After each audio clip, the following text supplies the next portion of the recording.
Hello, and welcome to Rocket Fuel, your daily update of everything that's happening in the Rocket Pool community. My name is Wack. Today is November 12th, and today's episode is going to talk about some really exciting things such as the Beam chain and what that is. We're going to talk about the ETH ETF flows that have been absolutely mind-boggling. We're going to talk about a whole bunch about Rocket Pool stuff, including rETH stuff, and a whole lot more as well. So let's get started. 10, 9, ignition sequence start, 6. Okay, so we're going to start here with some huge Ethereum news that came out of DevCon. And this is the thing that Justin Drake was hyping yesterday, the announcement of an announcement. And he says that this David Hoffman kind of had a summary of it. He's saying Justin Drake's talk, the Beam chain, the final design of Ethereum, a proposed redesign of the consensus layer to skip to the end game. So this was a picture from DevCon, and here David Hoffman kind of gave a summary tweet thread saying, only touching the consensus layer makes the Beam chain forward compatible. Nothing changes to the apps. The Beacon chain is 5 years old, so now we have to break through. Now we have breakthrough in snarks that the Beacon chain does not leverage. There's also a lot of old tech debt that needs to be removed. So the way that works is the Beam chain will change the consensus layer such that we will have 4-second block times, 3-slot finality, the snark in the chain, and upgrade for quantum resistance. And then there's some images here about the things that will be in the roadmap and things that the Beam chain will upgrade. And you can see from here that there's 4 out of 9 areas that are still green, 4 areas that are red, and 1 area that is grey at the moment. And we're going to get rid of the tech debt. And here there's the way that the upgrades will work. It says a parallel effort focusing on batching all the ambitious non-incremental upgrades. And then they'll have chain snarkification. That's making it ZK basically at the chain level. And then the roadmap says it's going to ship 2029 to 2030. That's the ship timeline. So if you want to help the Beam chain, go to ethereum.org, and the ticker, of course, is ETH. And then can we call this ETH 3.0? And Justin says no. So it's not going to be called ETH 3.0, but it probably will end up being called ETH 3.0. So we had a little bit more of a detailed summary from Porter here, so you can have a look at it here as well. Kind of goes into a little bit more detail of those different points, and there are a few of them that are really interesting. Of course, making quantum resistance, making ZK the block time stuff as well. And then there was also this article from the block that you can have a look at. It says Justin Drake proposes Beam chain and Ethereum consensus layer redesign. So this is kind of where we stand right now. And I think something really interesting to pay attention to is that this today is just a bunch of ideas, and that it's going to take a long time before this comes to mainnet. So here they're saying that Drake said the specking process could start from next year, so it hasn't even started spec yet, with building beginning in 2026. A thorough testing phase of at least 2 years will then start from 2027. So that's why we're getting those first dates of 2029. It's going to take a very, very, very, very long time to get this through. And there's some changes that come to staking with this, with eventually allowing 1 ETH validators, which will be very interesting, of course. So this is where we stand right now. This is where we're going to stand in like 6 to 8 years from now. But it's a very ambitious project, and of course it's going to take a long time. But I'm really curious to see how this is going to work. At the moment, of course, it's just a whole bunch of ideas that are kind of being thrown up there. Things are going to change, definitely. Things are going to happen in different ways. And, maybe there'll be some technological developments in the meantime that will help speed things along. Or maybe we'll hit barriers that, we can't see right now, and they might slow things down. But the main thing is that there's a whole bunch of ideas here. And like the specking hasn't even begun yet, and that's not going to begin until next year. But it's like the concept of a roadmap, basically concepts of a plan, which you can take that to mean different things, but the idea is that Ethereum is developing, Ethereum is growing, Ethereum is really trying to push the limits of technology in crypto, especially like cryptographic technology, and doing some really cool things to kind of work with that. I think in the meantime, of course, we'll still see the urge roadmap kind of continue. That's the surge, the merge, the verge, the purge, and the splurge. With all of those kind of still coming, in the meantime, some of those will take a few years to come as well. And of course, like I said, we'll be seeing other things in the meantime as well. But this is actually really exciting. I really want to dig into it a lot more and find out what the different parts of it mean, and how it's all going to come together. But I'm actually really excited about this. Okay, let's talk about some ETH flows. So yesterday, there was some discussion in the Rocket Pool community about what the flows might look like, because on Friday last week, we had 3 positive days in a row, under 100 million, but kind of strong days.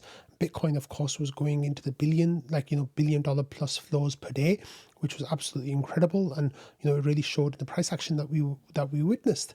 And there was speculation in the Rocket Pool community that, we might get 150 or so, 100 to 150 million inflows for Monday, and then maybe up to 300 million for the week to get us back into positive flow for the first time, get us into positive flow territory for the ETH ETF since their launch.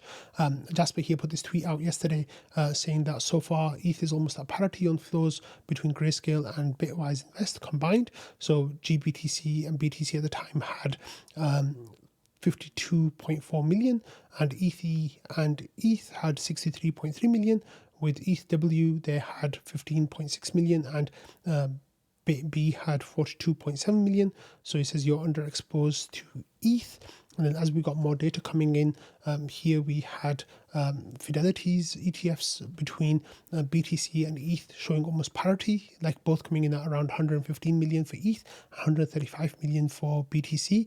So this was really strong performance. Here Jasper says clearly the institutions are revising their exposure to ETH in light of the election. Expect this trend to continue. Expect ETH to react more reflexively than BTC.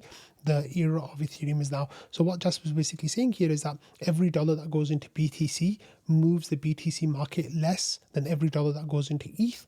And the reason for that is, of course, that ETH is a smaller asset by about a third in market cap. And with the dollars going in there, that dollar's worth 3 times more to the market cap than the one that's going into BTC. So as the dollars come in, the price should hopefully move up more strongly than the price for BTC. And then Bitwise put out this edited meme of the one that they put out last week, just showing how strong the flows for Bitcoin have been. So they said updated by popular demand and inflation adjusted, long live Bitcoin. And it says PS for Bitcoin ETFs year 1 still has 2 months to go.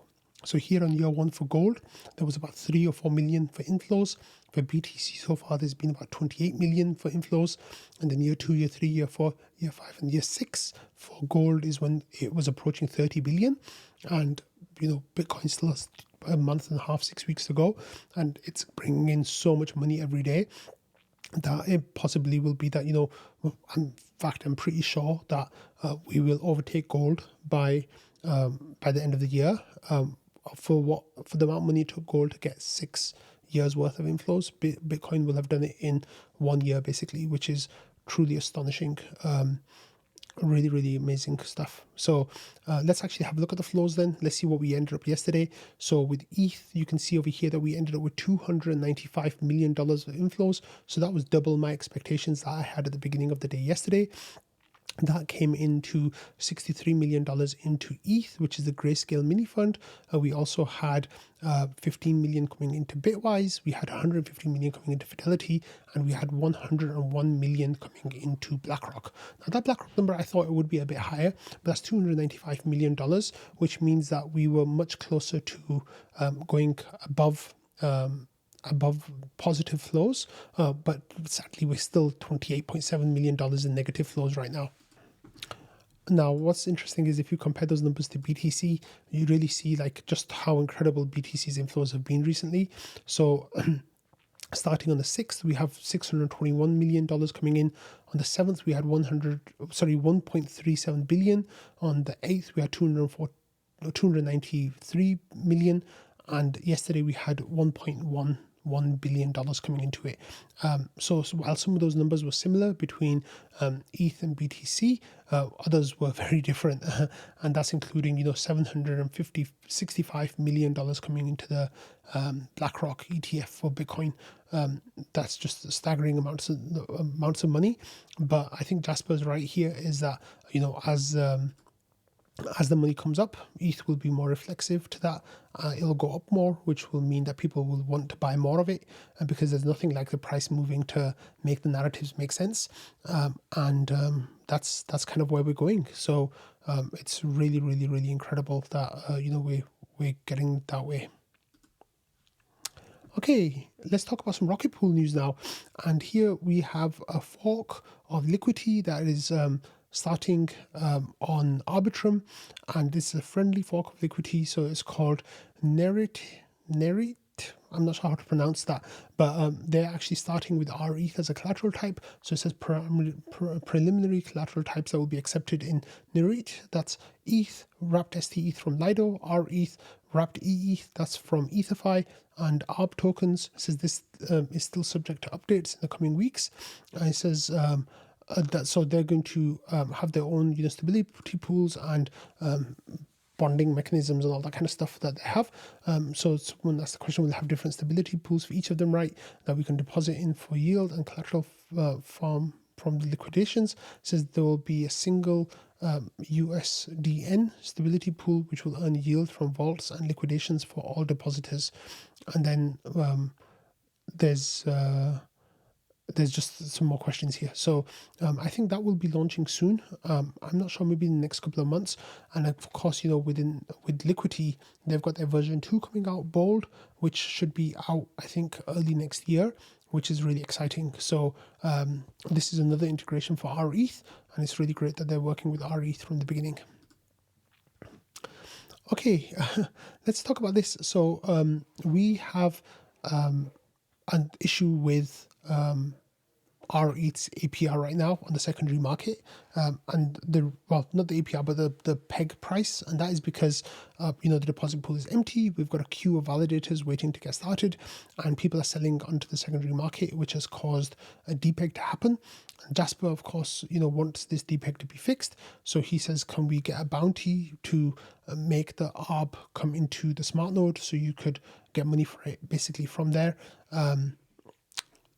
Jasper says that he was told that Ramana had a bounty that was accepted, but the money wasn't enough, and there were some interesting discussions about making it work. Non-fungible Yoakum says part of the problem was that existing bounty was based on making it part of the smart node integration, when the better thing is making an add-on or a fork of Rocket Sweep, and then we kind of needed to understand what's going to happen here, but I think, Halulu kind of explained it here. He says you exit your mini pools, at the same time you buy rETH at discount, you close your mini pools, and then use the distributed ETH to redeem your rETH at the protocol rate.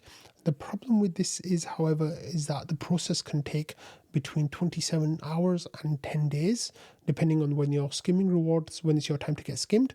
So in that time, there's no guarantee that a discount will still remain.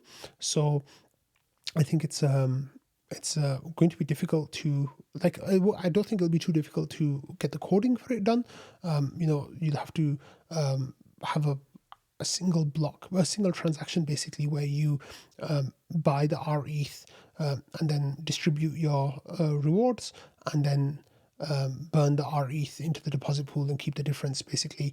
And that from a technical perspective, that's fine, but all these second order effects, I think, might make it difficult unless there's a really big discount that people will want to then try to arb it.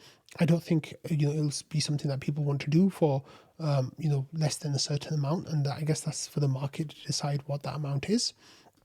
Now, what we have here as well is there was discussion taking place in trading today, where overnight we had a big we had a big outflow of mini pools. So we had about 400 mini pools exit last night. So that will be around 9,600 ETH that will go back to the deposit pool. And that will then be used to basically burn that amount and bring the market back to peg. So yeah, Halulu said that, this means that we'll get back to peg with this many exits. And currently, the discount at the time this morning was 0.576% at the discount. So if you were to use the ARB mechanism at this time, you would get around zero point 0.1 ETH per validator. And Halulu says that, knowing that these 400 mini pools are going to exit, it seems like free money in order to buy rETH right now, because then that will bring it back to peg. And, you'll get a discount of a few months worth of staking rewards, which is pretty nice. Jasper said that the play might be that, you could he says the risky play is to borrow ETH to leverage. And of course, that means, you do some kind of like hyper staking or folding thing where you buy up as much rETH as you can, and then you wait for it to go back to peg, and then as you pay it back, the more times you looped it, the bigger that reward is. So you might be able to end up with maybe a year, maybe 2 years worth of staking rewards instead of just a few months potentially. And of course, the more times you loop it, the more risky it gets. So definitely not financial advice or trading advice, but there's some stuff happening there basically that will show that the deposit pool will go back to peg hopefully very soon. And once that happens, then there's good money to be made there in terms of kind of arbing it yourself. Now, like, why would you want to buy a rETH, right? Like, that's a question that we should always ask. Well, just giving you an example right here from FactorDAO, we've got this new the path basically for getting really good returns for your rETH. And of course, this is definitely not trading advice. You could lose everything that you put in. It's risky to do DeFi activities because, especially with lots of Legos involved, because if something goes wrong with one of them, your whole portfolio could get messed up.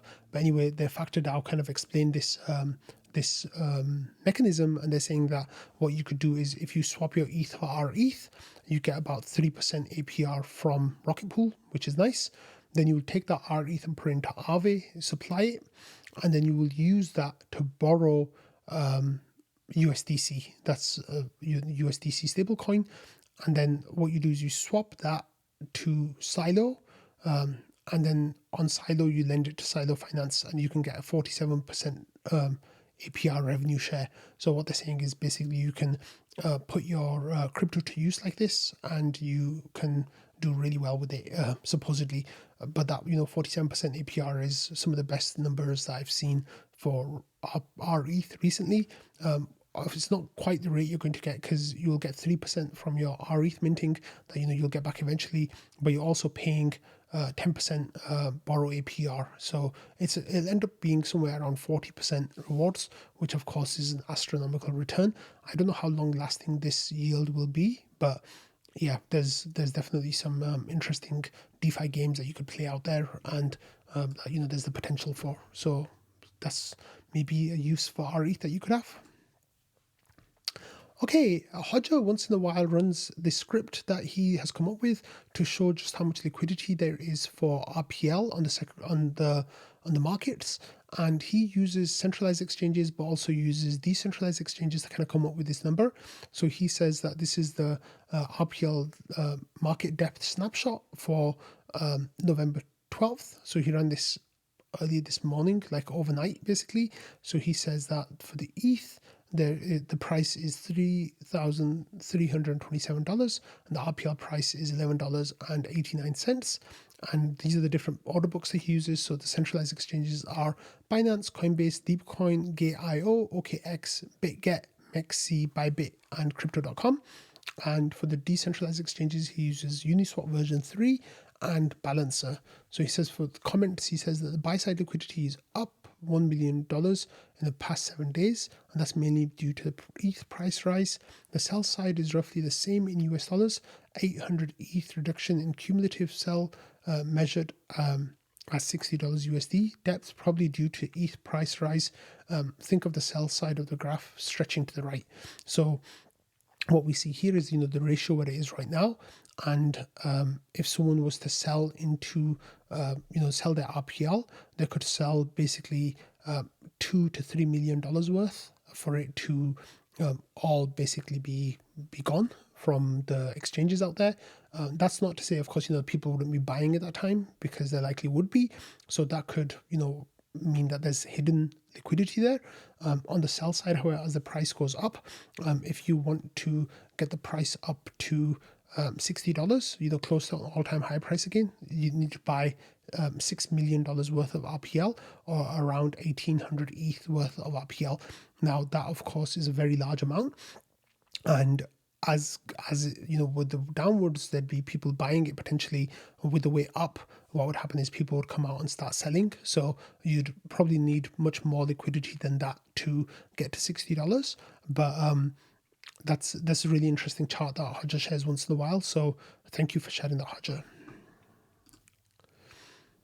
Okay, next I wanted to cover this post by Gatekeeper Extraordinaire, and this was about the max effective balance upgrade that's coming in Pectra 1, and when it might or might not get implemented into Rocket Pool protocol. So Gatekeeper here says, and this was Team Bear before, but it says, hey, I listened to Rocket Fuel today, and Wax said that Rocket Pool wasn't going to implement the protocol that allows a single validator with up to 2,048 ETH for quite some time. What's up with that? Is it in Saturn 2? And then Halula said Saturn will be compatible with it, but it's not included in it as far as I know. And then Val actually had some interesting information about this. I'm actually here. Noshua first says, I think it's based on the assumption that Saturn 1 happens before Pectra and therefore can't use MaxEB. Val says mostly that's right. It's unimportant to Rocket Pool, so it shouldn't get the way of existing development work. No need to add another challenge with building on a thing that isn't fully defined. Also, it's unimportant to the Ethereum's health, by the way. He says there's not plenty of nice centralized forks that can trivially do it and remove the bottleneck that might come up. If we get over 2 million validators, it looks like things with Ethereum would start to break because there'd just be too much gossip and too much peer activity that could really do bad things. I don't know exactly what the bad things are, but I've just been told by people who know a lot more than me that bad things would happen. So I think Val is right here in that, it shouldn't take away from dev time to get Saturn 1 and Saturn 2 done, especially because Rocket Pool is a smaller entity. Our stake amount isn't enough to meaningfully move, the Ethereum health. But if you put together Lido, Coinbase, Binance, etc., then that in itself is enough to bring down the validator count by hundreds of thousands. So I just wanted to give a little bit more clarity to other listeners who didn't, ask in trading, but were curious about why Rocket Pool isn't integrating MaxEB. Okay, next we're going to talk about some negative sentiment in the community today, and this has actually been bubbling for a few days now, because what's happened is that BTC is absolutely flying, hitting huge all-time highs. It reached nearly 90,000 yesterday, $89,940 on Binance, which is truly an astronomical amount of money, and it's gone up really quickly. From just over a week ago. Now, ETH has been trying to keep up, and it looks like ETH did bottom potentially, and it's a little bit higher than that now. But the reality is that Bitcoin is just steamrolling everything right now. And what's happened is the RPL token isn't quite keeping up with ETH. So I think people are seeing other tokens kind of outperforming RPL and other things that kind of doing well, and it's kind of had this undercurrent of kind of resentment, I guess, or some kind of anxiety, and it kind of came a little bit to a head this morning in trading, where Mountain B said, we literally have a complete shitcoin right now. Everyone in here is acknowledging that, actively saying there's no reasonable way to invest, yet simultaneously a refusal to acknowledge reality and therefore market it like a shitcoin. And Jasper said that you're the only one who's saying that. Popash says, I don't think I've ever seen trading as desperate as this. That means I need to buy more RPL. Hulu said, we have Popash. And then, Jasper actually did the reasonable thing where he compared RPL performance versus other tokens, prominent Ethereum tokens over the last week. And it shows that, RPL at the time was up 24%, and there's other tokens that were not up that much or up a comparable amount. For example, like Lido, like really pumped on Tuesday night and Wednesday, mostly last week, but then RPL's kind of caught up with that, right? Like Lido went up 20% and RPL went up 24%. Or ETHFI, that's supposedly doing really well, that has gone up 29%. So I'm not saying that RPL is doing amazingly well here, but even Solana only went up 26.7%, and people are saying how that's doing incredibly well right now and all that kind of stuff. So there's some nuance here. I think that when you take a step back, you see that RPL is performing less well than some tokens, but in line with a lot of other tokens that we know quite well. And what ended up happening here is that Mountain B said explicitly been asking in here for reasons to invest into RPL, and Val as well as Noshua acknowledging right away that all RPL does is subsidize development work. He says Whale subsidizing development work was the answer. So Jasper replied by saying you're putting words in their mouth. Val actually came out and said he responded to the first part first. He said, I don't think that's the case, of it, that RPL is a shitcoin. I think the fee switch is a pretty clear reason and easy to understand. It's why I do invest, and my position has grown in RPL. And Val says that it's also been shown to be quite marketable, though I agree we suck there. Uni and Lido essentially exist because maybe someday the fee switch, they'll turn it on, but there's still no guarantees that they will. But Rocket Pool is signaling that we're going to be turning on the fee switch in 2025 with Saturn 1. So I think then with the other part about Val saying that don't invest in RPL, Val says WTF are you talking about? I've never said anything like that. Please don't claim shit on my behalf. Now there's a whole lot I'm going to skip over in this conversation, but it actually went on for a few hours where it kind of went from kind of complaining about RPL to complaining about marketing to talking about rebrand for RPL. But anyway, I'm just going to cover some of the back and forth between Mountain B and Val. So here, Mountain B then came back later saying, okay, I went too far in my negativity bias. And he says, I do believe, we should benefit from a rebrand, and the resistance against it here is weird, given that's come up before the tokenomic stuff. He says, I do believe that the way we tell what Rocket Pool and RPL is about should be told with less words, simpler, preferring simplicity over completeness. And he says, this is what I meant, said nicely when talking about market it like a shitcoin. He says, I still believe the community is great and insanely intelligent, albeit overly heavily on the technical side and less on the marketing, design and partnership side. He says, now that RPL hype won't damage the protocol anymore, can we shake off the Atlas hype trauma and embrace hype-minded thinking again? Would be great for culture and traction. And then number 5, he says, my frustration comes less from price action and more from the above, and not always expressed initially in the healthiest, most nuanced ways, hoping to stir things up a little as I feel RPL is quite stuck. And then Dr. Doofus responded by saying, a rebrand is not going to fix things that are bugging you. We're at a different stage because there's a different type of project. Rocket Pool was always meant to be a community run, and that's what the team is sticking with. It's the DAO experiment as much as staking protocol. Can the DAO truly run a protocol? And then he goes on to say, as such, we are at a stage where we have basically volunteer committees like the IMC and GMC steering the protocol and working with limited funds to push things forward. A rebrand when we don't have the materials to use in a rebrand is pointless. We need the content creation and outreach foundations to be existent and stable. Otherwise, a rebrand falls on deaf ears. The GMC has tirelessly worked to bring on outside help in the forms of Alpha Growth and Cypherin, and we are working with them for marketing, BD, and outreach. Sleety is also a huge piece of the machine and is interested in generating materials with the community's help. Be the change you want to see. This is a DAO, not a pretend DAO. You have to work to make it better. So I really like that point. And then Val came back, he says, we're good, thanks for the apology, it's appreciated. Having someone to beat the drum on marketing branding is also appreciated. Says, I think you underestimate that Rocket Pool brand. I think it's one of the best in Web3. RPL, of course, is a little bit trickier and has negativity associated with it because of the price action over the last year and a half. He says, not sure how you keep the good effect keep the good effectively if you rebrand. This is also worth noting the token names are literally cannot be changed, and change is appropriately seen as risk in Web3. So I think it's hard and soft limitations around this too. So what Val means here with the token names changing is that when you make the contract, you put the name of the token in the contract, and that then it becomes immutable, right? Because you don't want to be able to change those contracts where there's tokens involved, because that would like remove a lot of trust in your token. So those, and those, of course, those are the tokens of the protocol. They're totally enshrined in the contracts. The only the way that we could change the token names is if we asked everyone to migrate from rETH to whatever the new token would be called, the LST, and from RPL to whatever the new token would be called, the ERC20 token. So there's definitely limitations on what we can do there. Again, Val saying that, here we have serious issue with technical people like me producing explainers and TLDRs.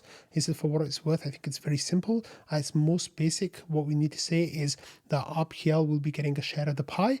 And at the level that we should communicate to start, saying, RPL gets a share of pie and Rocket Pool is maximizing the pie size. So that phrase is, really gets a messaging across of what we're trying to do in Rocket Pool. He says, I agree with point 3. With point 4, he says, it won't damage our ability to create supply, but bubbles do leave behind disaffected people regardless. So mixed feeling about that. So what he's talking about, dialing up the hype machine to 100 and really getting the hype going, because in previous days, the relationship between the RPL value and the TVL of the protocol was indirectly linked, right?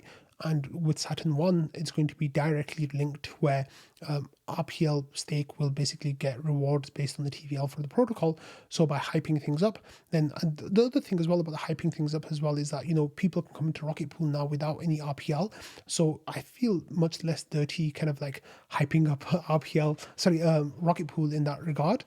And Val finishes by saying, I'm glad that you cared enough to get riled. So this is a whole conversation that took place over the space of a few hours, and there was a whole lot of talk about all these different topics such as branding, marketing, RPL value, and all that kind of stuff. So it's a really interesting conversation. If you don't mind reading some negative stuff about Rocket Pool and RPL, then you can dig into that and read it all. But like I said, there was a lot of discussion going on there, and I think what we kind of realized by the end of it is that people are saying these things because they really care about Rocket Pool and RPL, and they feel like the token value isn't appreciating in the way that they want. But I think a little bit of patience is key here. In bull markets, you'll see tokens seem like they're not moving while everything else is, and then they have a revenge rally where they kind of catch up and kind of outperform, and it's just different tokens kind of take their turns of appreciating really quickly until you reach that final crescendo. Like in yesterday's episode, I was talking about phase 4, where there's a complete the idea and the prices just completely separate, and the prices just rocket. I think until that point, we should just be patient and keep working the way that we are, tweaking things, making sure that we're getting our messaging out in a better and more effective way. And as we do that, I think our turn will come, and then RPL will do well as well. So yeah. And finally, I'm going to end with talking about Ultrasound Money over here. And Ultrasound Money is a website that I used to talk about quite a lot back in the day. But the reason why I'm talking about it now is because in the last 24 hours, we've actually had an ultrasound day. So the prices, we've actually burned more ETH than has been created, and the average prices have been above the ultrasound barrier. So that has actually been really, really cool to see. It's not been, ultrasound the whole time. So there's still some moments overnight where gas has gotten into, the teens. But for the most part, it's averaging 30 gwei, and to be ultrasound now we need 24.3 gwei. So this is actually the first time in a while that I've seen ETH be ultrasound, which is over the course of a day, which is really, really awesome. Another thing that's really exciting to see as well is that blobs are actually burning ETH as well. So they're not actually burning that much ETH, but they are actually burning ETH the whole time. So the fees have not actually been zero on the layer 2s that are using blobs as their data availability. And over the last day, they've burnt burnt 31 ETH over the last 7 days. Let me see if I can change that. Okay, my computer's being slow. Let me just refresh the page. Yeah, over the last 7 days, they've actually burned a few more ETH, and it's not up to those levels yet. Oh, it's just saying that. Oh yeah, there we go. Okay, it's not up to those levels yet where we can, write home about it.